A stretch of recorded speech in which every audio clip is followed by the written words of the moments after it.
Buongiorno a tutti amici di Matto Scacco, intanto colgo l'occasione per farvi gli auguri di buona Pasqua con la speranza che il tempo ci permetta insomma di passarlo in tranquillità e anche all'aperto non farebbe male. Prima di vedere questo video tre cose voglio ricordarti, la prima che il libro La tua mossa vincente è in tutte le librerie disponibili, quindi grazie a chi lo ha già preordinato, a chi lo ha ordinato, state supportando questo libro in una maniera incredibile, quindi grazie di cuore.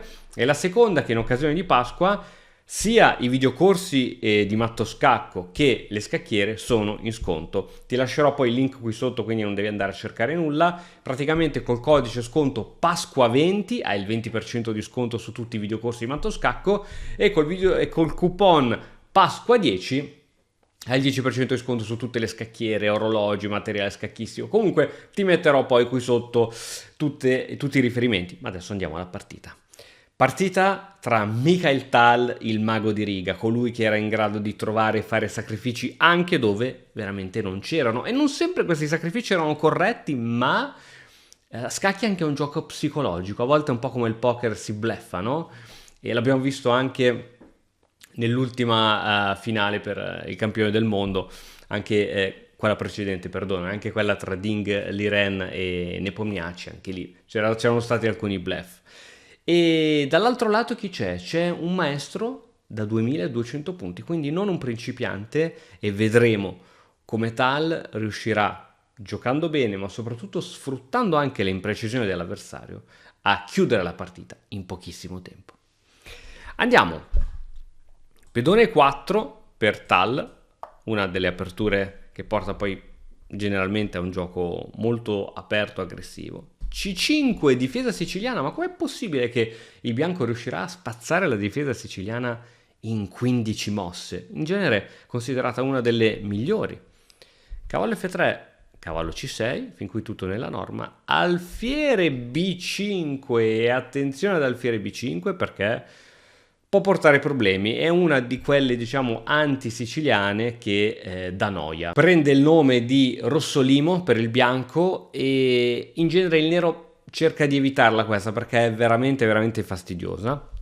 Il nero se ne frega, gioca G6, pedone C3, tutto da teoria, cavallo che attacca subito questo pedone, dunque donna E2 per supportare, donna C7, forse un po' prematura e forse il nero vuole evitare un'eventuale doppiatura sul cambio. Qui in genere si continua in questo modo, con alfiere G7, si spinge il pedone e il cavallo ora si deve spostare e la partita poi continua in questi modi. Ma comunque torniamo alla realtà, donna C7, arrocco corto per Tal, il maestro gioca a 6 scacciando questo alfiere.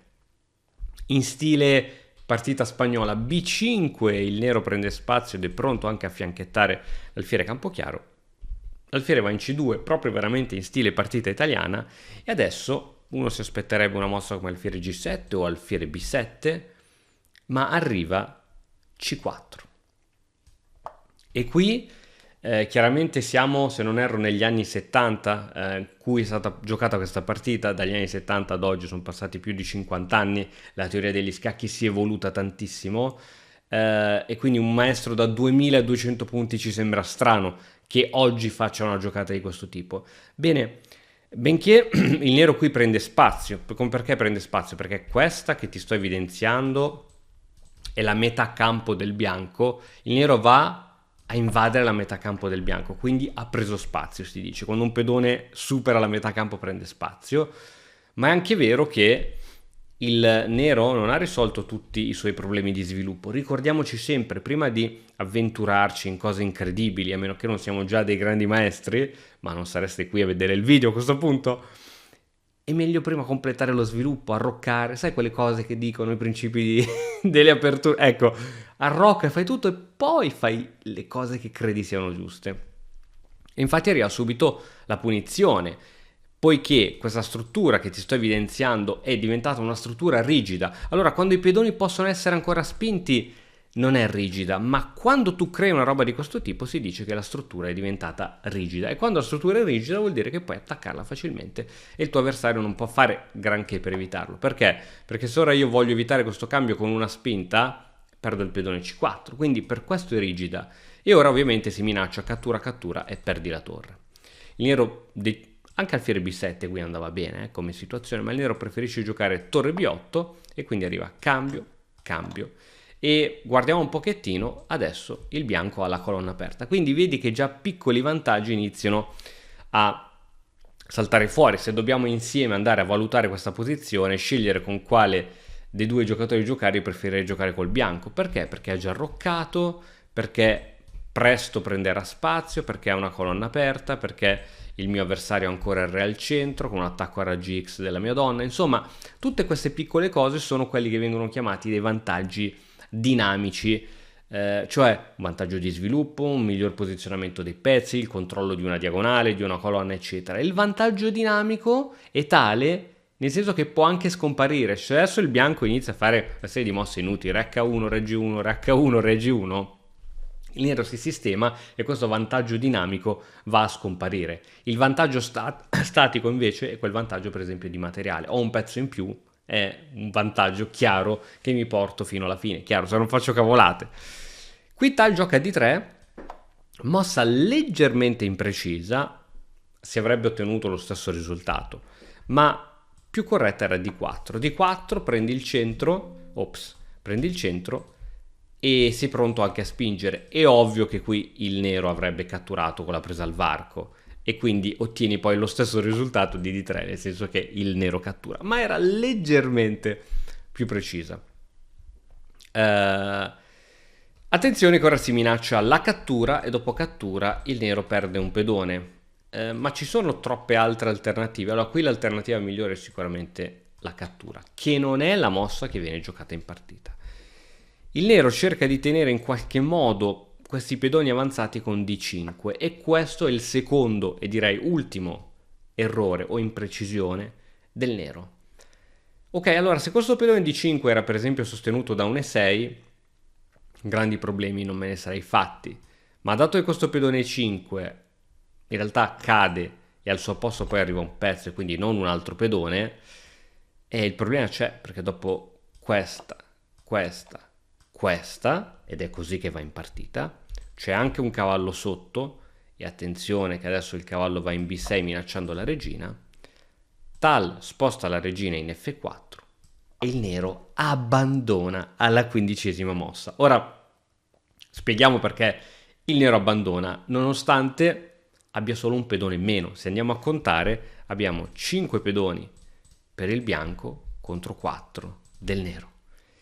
Ma perché si abbandona? Perché intanto adesso c'è la donna del nero minacciata e proviamo a vedere alcune alternative. Non so, voglio rifiutarmi del cambio delle donne perché sono in svantaggio di materiale, quando sono in svantaggio dovrei rifiutare? Benissimo, vado in B7 e qui come minimo ti arrivano inchiodature.